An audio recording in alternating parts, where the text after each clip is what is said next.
enjoyed watching how Leon launch, and in the afternoon Pardette and myself took a walk to the boardwalk to see what's happening. Why is it closed? Mapelon Bay. Let's first have a look on why the campsites is closed at Mapelon Bay. There's just too much water. Have a look at that. There's people that want to drive here with their 4x4s, and they probably will be able to. But unfortunately, St Lucia Wetland Park Authority won't take the responsibility of letting them drive to this water. And there's no road signs to tell you that the road is closed. You get to the point where you cannot go through, and then you realize the road is closed. Good morning. Yes, it's Petrus. I'm here at the Mapelon Bay doing the extreme boating videos for you. The only person that is mad enough to go out in this ocean today seems to be Leon from Wave Dancer. But he believes that he catches the most fish in these windy conditions. We'll see how he handles this bay because it's shallow, the tide is low, there's virtually no water on the sandbank. It's going to be an exciting launch this morning. Let's see how he handles it. I hear the 200s roaring there, so we might have a push soon.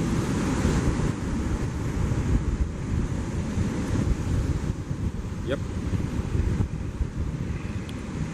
that's the push.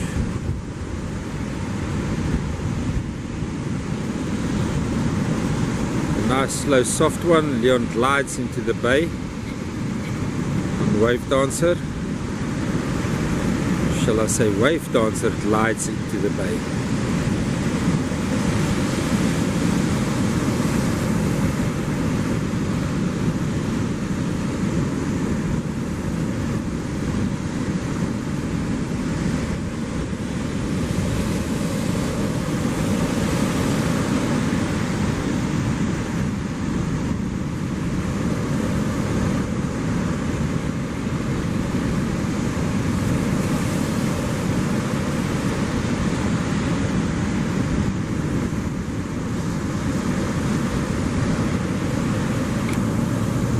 Leon is on the power coming down the channel.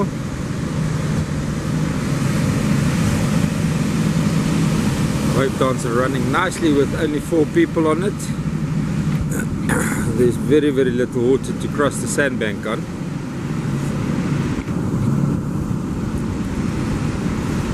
Leon skipping to the channel.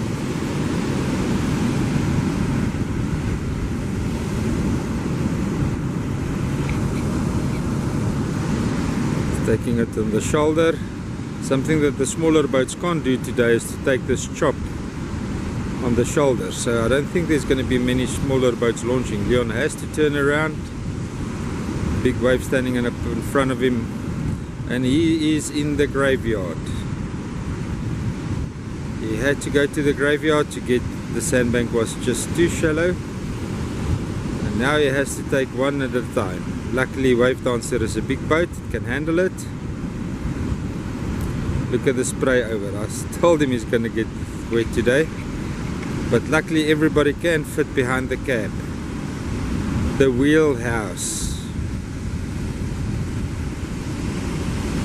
Beautiful launch, Leon. Happy hunting. And I know Poseidon will smile upon your hatches and your catches. Right back with Wiseman on the tractor, since it was the only vehicle. Wiseman, the gentleman that he is, slowed down so I can make some footage of the high water levels here at the estuary mouth. The northeaster is blowing all the water this side, but it's not enough to do a pushover. Quick look at the fishing conditions. We've got this double sandbank here at Lucia Beach. A beautiful gully in front of Jabula. So guys that's spinning for snook, it's your time to shine. It's your time to shine. I'll be starting to shine tomorrow morning. Just after the boat launches, I will do a couple of casts with my 9-footer. Or maybe I'll just bring the 8-footer and catch some wave garrix for supper. I don't know, we'll see. That's the view towards Viewpoint.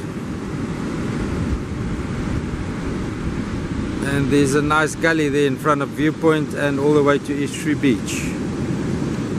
Coming to the beach, Pardette and myself is going for a afternoon beach walk to the St Lucia Estuary mouth to see what is happening. We haven't been there for a while. Ja, is lekker pa. Is lekker, nee. Ah, sy pa. Is jy bo? Kom af. Kom. Kom. Kom hierso. Waar gaan jy? Well, no, the estuary mouth is closed.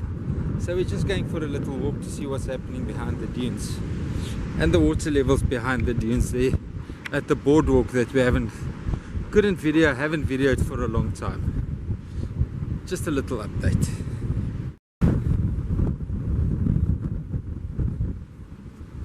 Was jy lanklaas op die beach, hè? Was jy lanklaas, lê ons net in die huis en vrot word, want dit is warm in die dag. Okay, we're almost at the Estuary Beach parking where it used to be, so that would be the boardwalk entrance. And this is the amount of water that is here. Pardette, wil jy proef het vars is? Gaan proef het, papa. Gaan.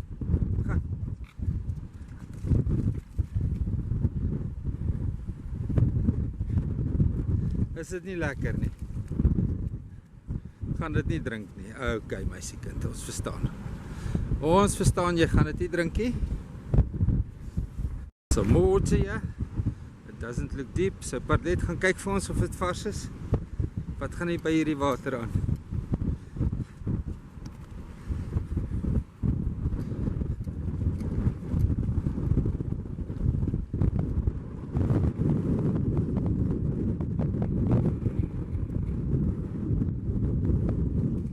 It's not palatable, Daddy. And how much water is still behind the dune there? So this seems to be water that pushed up with spring tide, the last spring tide we had here. I'm going to change my routine a little bit so that I can spend more time over here and get more regular water level updates from behind the dunes. The Guala Guala Trail Sunset Jetty walk is now getting boring, so we must find something more interesting.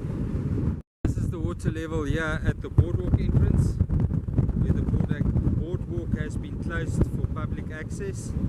We're going to have a look at the condition of the boardwalk now. Looking at the invasive casuarina trees here, I would say Minister Barbara Grisi is not taking the World Heritage Site status of Isimangaliso Wetland Park seriously. These casuarinas are no more shrubs, they are becoming trees and they are sprouting and seeding. There's aftergrowth from these casuarinas and no management. So irrespective of the estuary mouth that wants to break open here, and irrespective of what the scientist is going to find on Friday with the report that they hand over on Friday to Minister Grisi,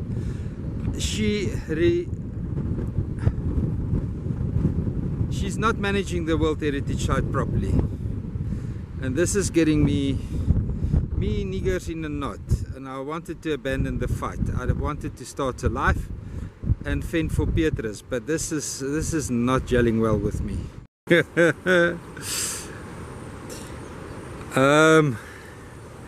And there's people that think that the estuary is being repaired. This is a joke. Oh, there's a small kingfisher. Hang on, let's see if we can get a shot.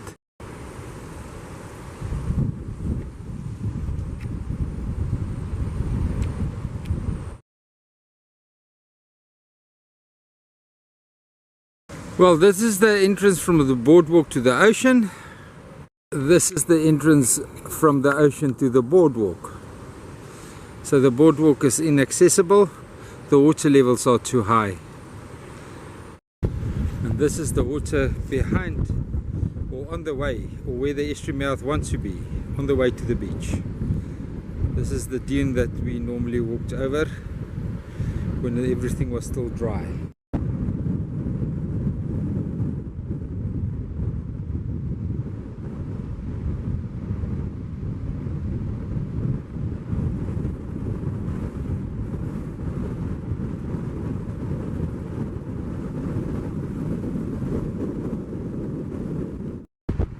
That is more water where the estuary mouth wanted to open itself, and it would have if it wasn't for the casuarina trees that was never removed, and the sediment that was allowed to build up here from the GEF management plan that had no follow through after it was concluded in 2017. GEF 5 management plan, the one that's a failure because it was abandoned after it was completed in their books.